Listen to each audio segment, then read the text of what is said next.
pessoal, tudo bem? Bem-vindo ao Poesia de Domingo. No capítulo de hoje nós abordaremos um assunto que eu comecei no vídeo passado, que é o assunto trovadorismo, que vocês podem ter acesso ao conteúdo passado através do link que está logo acima na tela. E nós abordamos, portanto, a formação de Portugal. Antes disso, a formação da língua portuguesa, a formação da consciência portuguesa, lembrando que Portugal nasceu no século XII e é justamente esse período que nós vamos estudar.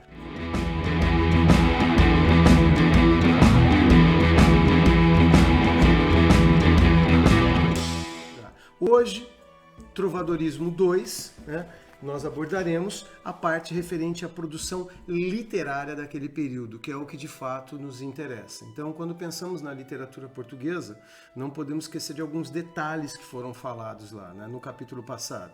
Por isso que seria importante, como eu falei para vocês já, os episódios que a gente tenta construir dentro desse canal são episódios que um acaba tendo uma ligação com o outro. A ideia aqui não é simplesmente falar de um assunto isolado. A ideia é tentar, à medida do possível, à medida da limitação desse mundo digital, a gente tentar adequar os episódios com um pouquinho mais de profundidade daquilo que é dado. Lembrando que esse assunto está dentro do ensino médio, para quem vai prestar o Enem.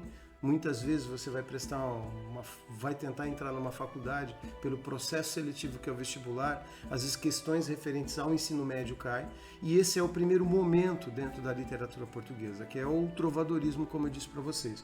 E a expressão trovadorismo, como foi abordado para vocês na semana passada, vem do francês, vem de trouver, que é o verbo achar, E daí, esse movimento ele se espraia, portanto, por toda a Península Ibérica, chegando em Portugal, que é isso que a gente vai estudar. Lembrando que no episódio passado, quando nós abordamos esse primeiro momento do trovadorismo, falamos, portanto, da evolução de Portugal enquanto nação. Então, Portugal nasce do condado portucalense, que foi o Dom Henrique de Borgonha, que por seus préstimos a Dom Afonso VI, rei de Leão, nós sabemos que ele ganha essa porção de terra, que é o condado portucalense. O primo dele, Dom Raimundo, ganhou a parte de cima ali, como nós sabemos, que vem a ser o condado da Galiza, onde está localizada aqui a cidade de Santiago de Compostela, importante centro de peregrinação durante a Idade Média, não só, mas atualmente também.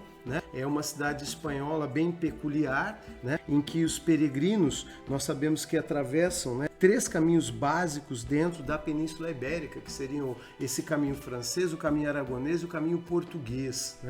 E a peregrinação a Santiago, nós temos uma figura, o Segrel era esse cara que muitas vezes peregrinava a Santiago, que fica mais ou menos aqui nesta região, e nós temos, portanto, aqui o nascimento de Portugal com ele, Dom Afonso Henriques, que foi nada mais, nada menos que o pai da pátria. Nós sabemos que o Dom Afonso Henriques vai ter momento que ele vai contar, inclusive que de ajuda dos cavaleiros templários para poder expulsar os árabes de Lisboa. Não se esqueçam, da história do Cerco de Lisboa, que é um livro importantíssimo do José Saramago, em que ele comenta justamente essa questão em Portugal. Então é bem importante, quando a gente fala na história de Portugal, lembrar dessas questões, como que elas vão se refletir no futuro. Quando pensamos na evolução de Portugal enquanto nação, o contexto em que Portugal nasce é esse. O contexto que você tem Leão e Castela ao centro, a Galiza, ao norte, Astúrias também, que é uma região montanhosa, Navarra, ali divisa com a França, Aragão, mais abaixo, a região da Catalunha, ali apontando até a cidade de Barcelona.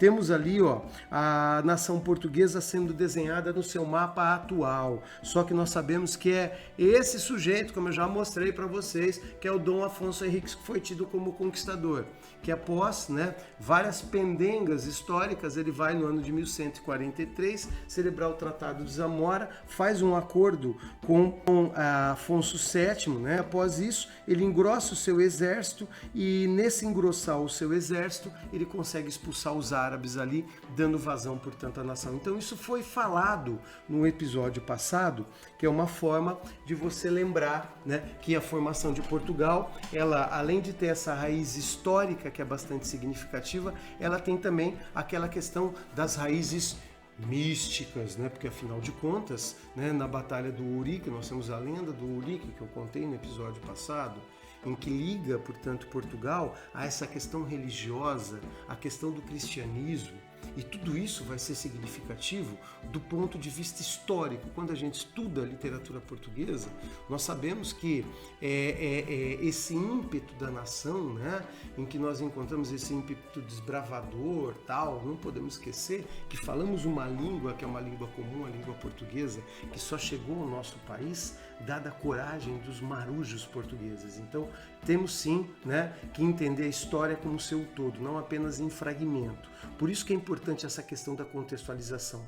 O sistema feudal, né, isso aqui é um exemplo de feudo da época, para a gente foi muito mais significativo do ponto de vista simbólico do que do ponto de vista histórico. Porque a produção trovadoresca ela vai se embasar numa relação de subserviência entre a ente, no caso uma mulher, e o seu amado. Isso tudo a gente sabe que vai ser significativo e vai ser importante. Outro aspecto que eu acho que compensa é justamente essa questão da arte na época, que nós não temos a poesia. A poesia ainda ela não nasceu. A poesia é uma coisa que vai acontecer. A região em que se faz o trovadorismo, ele está na França, e seria a região de Provença, que é essa região marcada aqui. A região de Provença, se nós observássemos a própria expressão trovadorismo, já vem do francês, que é do verbo trouver. Então, esse movimento, ele nasce nessa região, supostamente, e desce, portanto, toda a península aqui. Lembrando que também foi discutido no episódio passado, nós falamos sobre as origens do trovadorismo, que poderia ser a origem médio-latinista, que seria a influência, né, da cultura romana, portanto, dentro da Península Ibérica, a influência litúrgica que a Igreja, com o Papa São Gregório Magno, teria possibilitado a questão do canto gregoriano. Temos ainda a influência arábica, que seriam os árabes chegando na Península Ibérica, e a popular ou folclórica, que é mais aceita. E essa, portanto, ela vai ser bem interessante para a gente conhecer também. Quando pensamos na Cantiga da Ribeirinha, pensamos em um documento que é um documento mais antigo registrado. Agora, esse documento por si só não é importante. Isso, de fato, pode até não ser tão relevante, mas é relevante sim o aspecto histórico de lembrar que eu estou falando de século XII, porque Portugal aparece na metade do século XII. O primeiro documento seria no final do século, quer dizer, existiu um hiato de 50 anos em que nada foi produzido? Não. Foi produzido sim, mas muita coisa se perdeu. Então daí o dado de você ter no final do século XII a Cantiga da Ribeirinha como sendo o documento mais aceito, né? Porque não se sabe se é 1189 ou 98. O fato é que nós sabemos que esse documento inicia um movimento. Mas quando pensamos na produção literária do trovadorismo, nós não podemos esquecer que já foi discutida.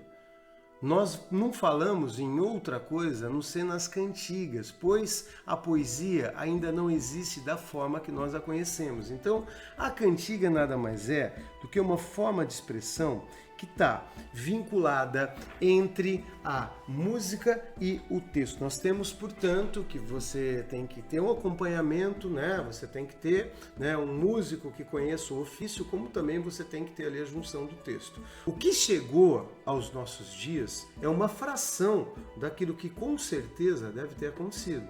Então as cantigas, elas foram agrupadas para um estudo mais técnico em cerca de 4 tipos, são 2 gêneros principais. Tá? O primeiro texto seria as cantigas líricas de amor. Quando pensamos nas cantigas líricas de amor, sabemos que essas cantigas são caracterizadas pela forte influência da arte provençal. Então, todas aquelas constantes temáticas que nós falamos de submissão absoluta à dama, vassalagem amorosa, o homem tem que sofrer calado, né? Não pode se revelar diante de uma mulher, portanto, muitas vezes no texto, né, que não é física, ela é uma mulher quase que espiritualizada, divina, por assim dizer.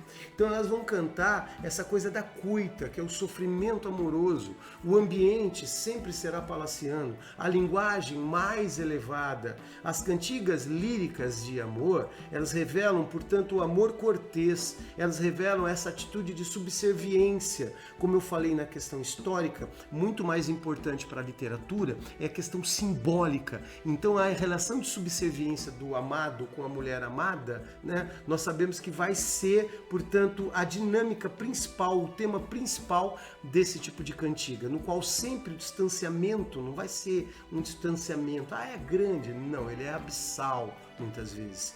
E esse distanciamento abissal se materializa através desse gênero. São as cantigas líricas, portanto, de amor. Outra forma de apresentação das cantigas são as cantigas líricas de amigo.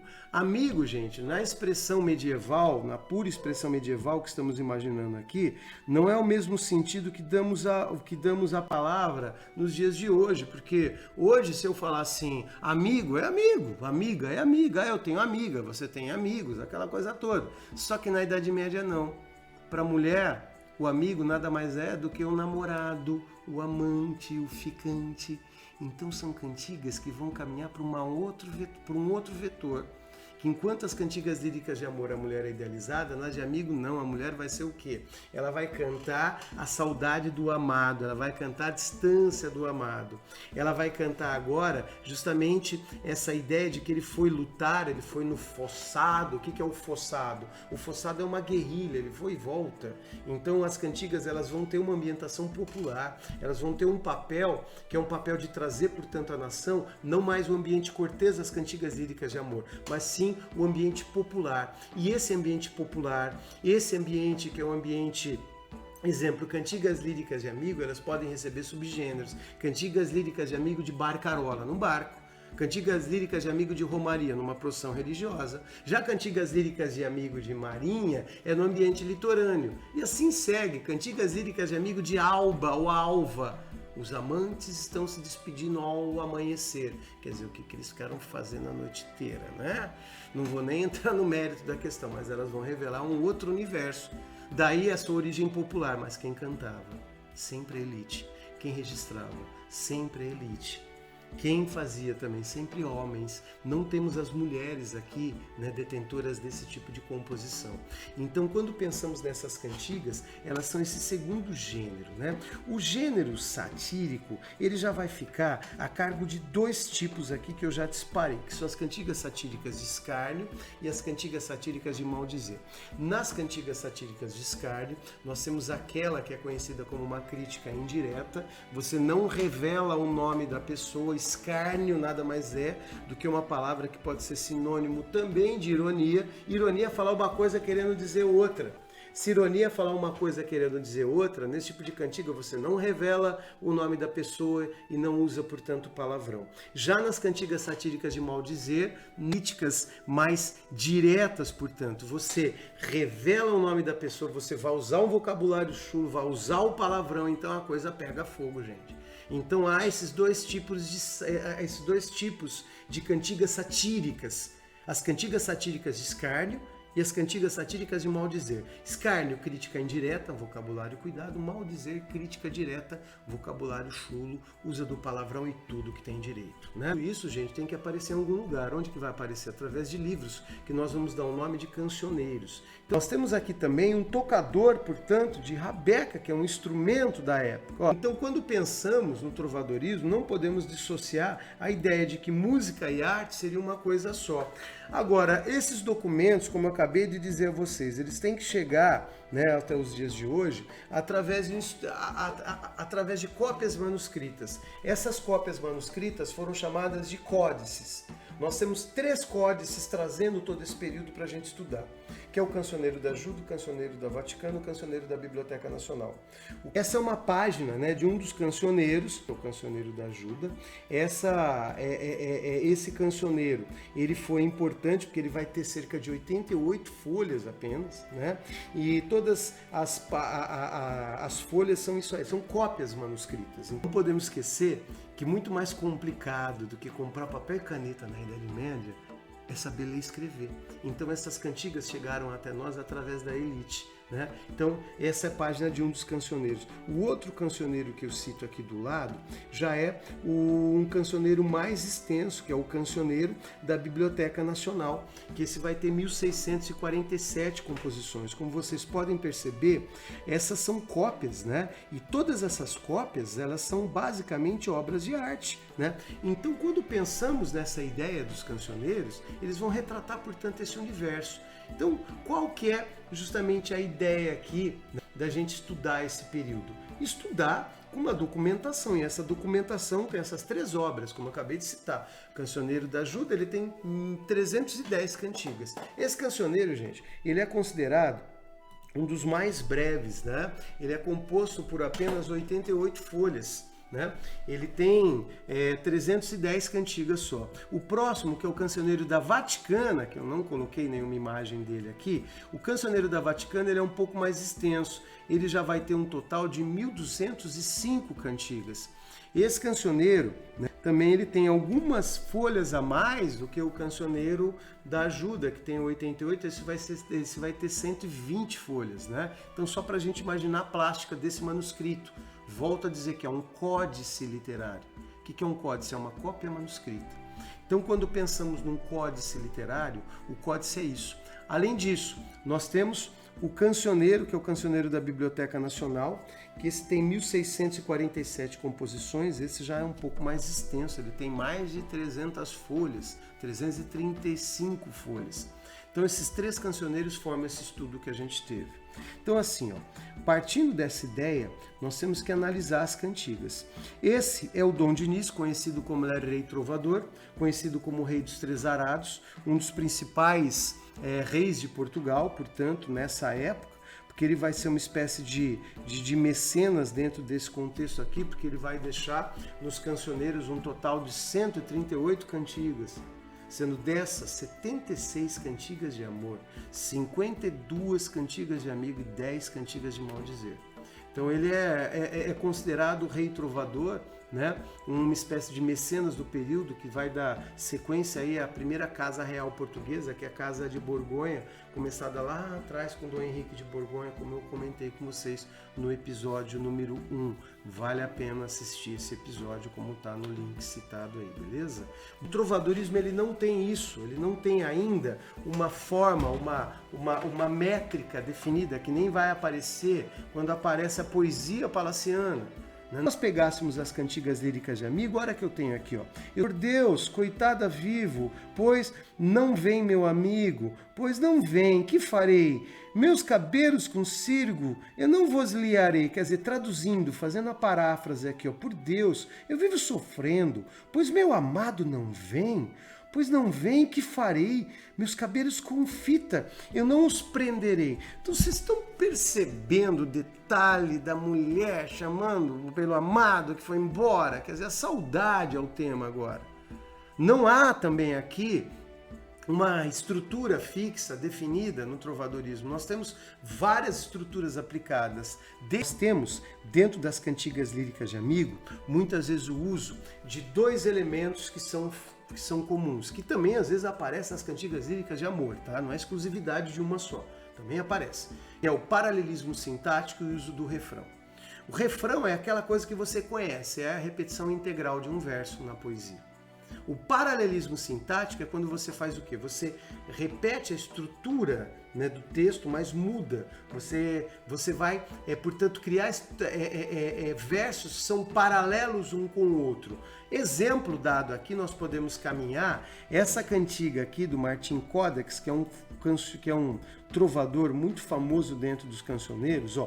Ondas do mar de Vigo, se visses meu amigos, aí Deus se verá cedo. Ondas do mar de Levado, se visse meu amado, aí Deus se verá cedo. Quer dizer, você percebe aqui, olhando o cursor, que nós temos esse verso, Ondas do mar de Vigo, em paralelo com esse Ondas do mar Levado. Esse verso, se vide meu amigo, esse visse meu amado. Esse está em paralelo com esse, e esse verso está em paralelo com esse aqui.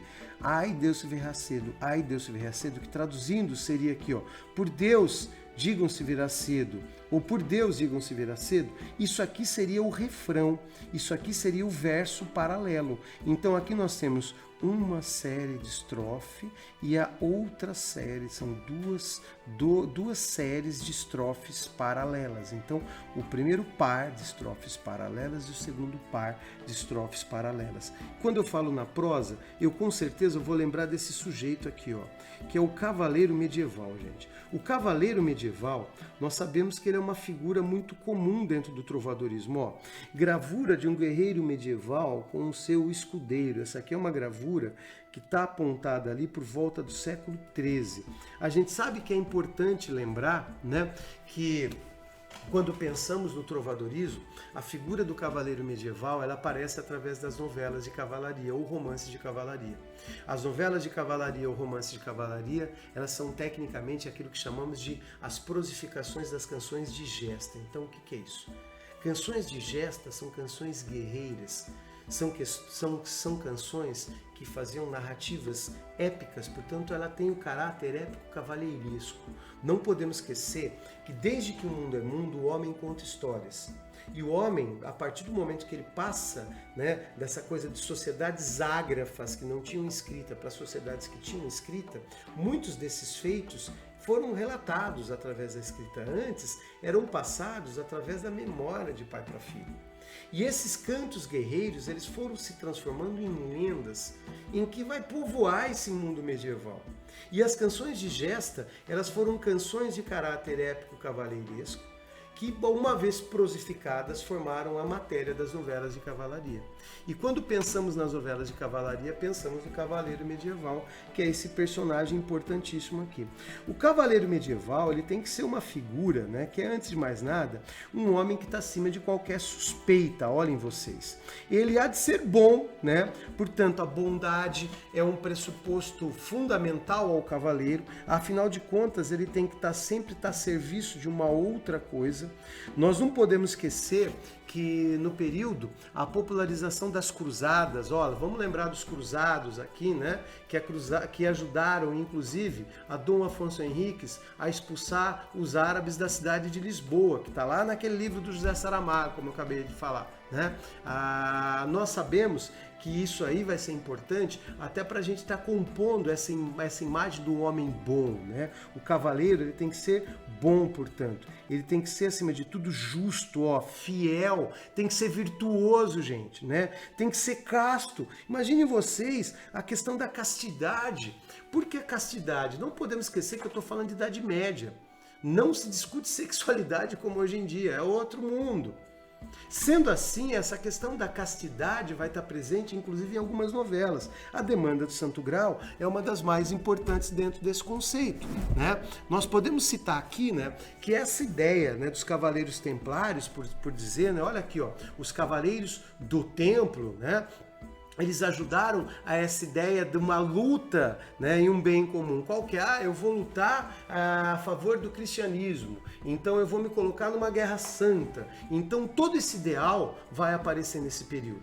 Outra coisa que é importante citar é justamente a noção que esse mesmo cavaleiro, que ele tem que ser bom, justo, fiel, casto, virtuoso, tem que ser corajoso, tem que ser herói.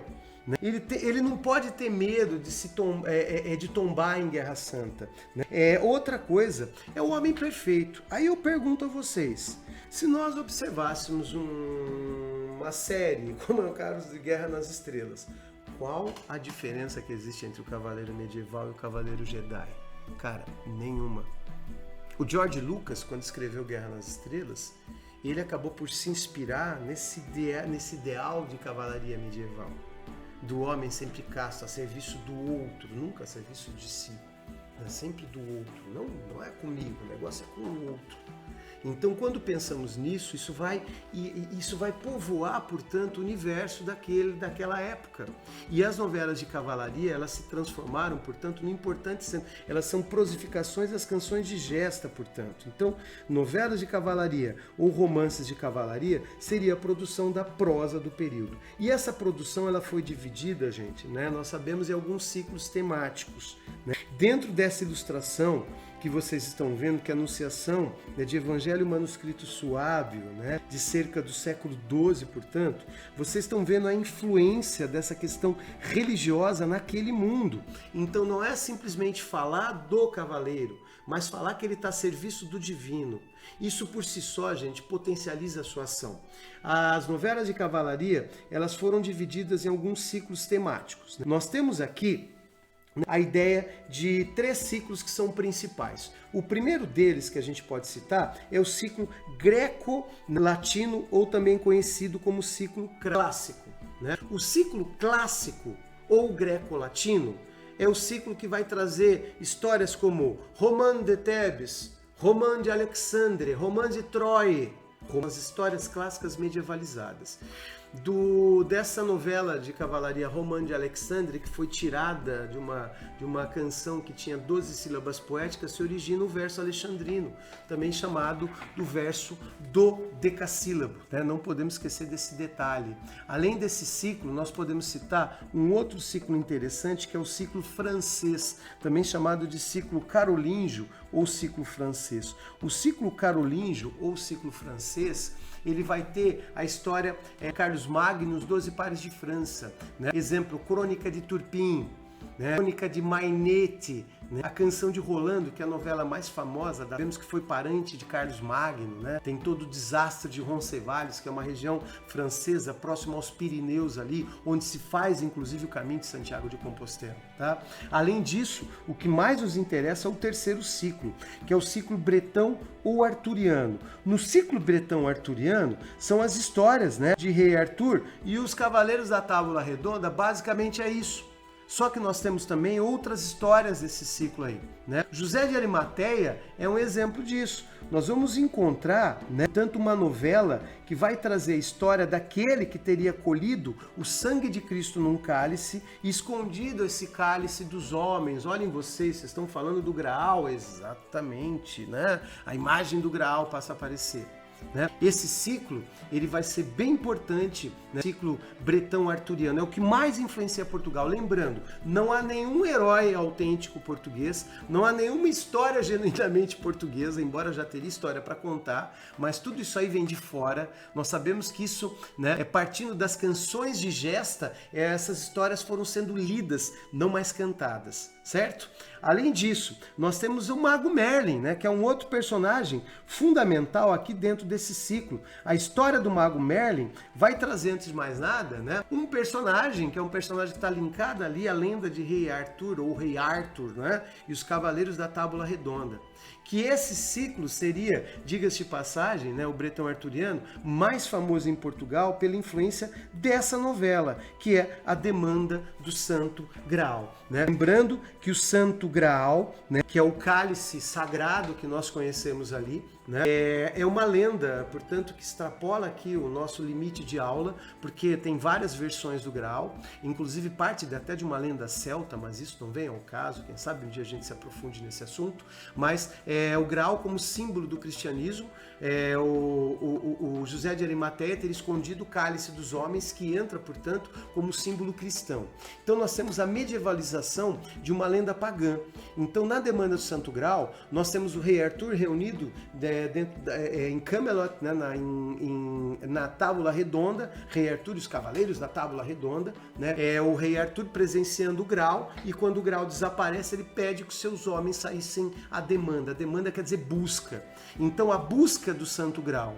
O Santo Graal não apenas como cálice, mas sim, né, como sendo o ideal da representatividade daquele ideal de vida cristã, né? Então, todos vão saindo, todos os cavaleiros, e um após outro vai tombando. Eles vão tombando em função dos próprios vícios, porque somente o puro de coração teria acesso ao Graal. E quem vai ter acesso ao Graal? Galahs, né? Se a gente pegar do hebraico de Galahad, vem de puro dos puros. É uma forma que nós encontramos de trazer, né, de forma medievalizada, um elemento cristão. Então você está cristianizando a lenda do Graal. A primeira tradução desse documento para o galego-português, ela está do século XIII, né, 1221. né? Nós sabemos que é um dos documentos mais importantes da história de Portugal, da prosa literária portuguesa, seria a Demanda do Santo Grau na prosa como primeiro documento que origina ali, entre aspas, lembrando que não há nenhum herói português. Tivemos adiante, inclusive, um outro ciclo de novelas, que é o ciclo Amadizes, ou de Amadis de Gaula, mas isso eu vou contar para vocês no próximo episódio, quando a gente for falar de humanismo, pois essa lenda, diferente da Demanda, né, do Santo Graal, que revela esse caráter épico cavaleiresco num cavaleiro que é um verdadeiro Jedi da época, né? O ciclo de Amadizes, a Amadis de Gaula, que é essa novela, né, já vai trazer o Amadis junto com Oriana tendo uma comunhão carnal, mas isso fica para um próximo episódio. Eu fico por aqui. Valeu, pessoal. Até mais.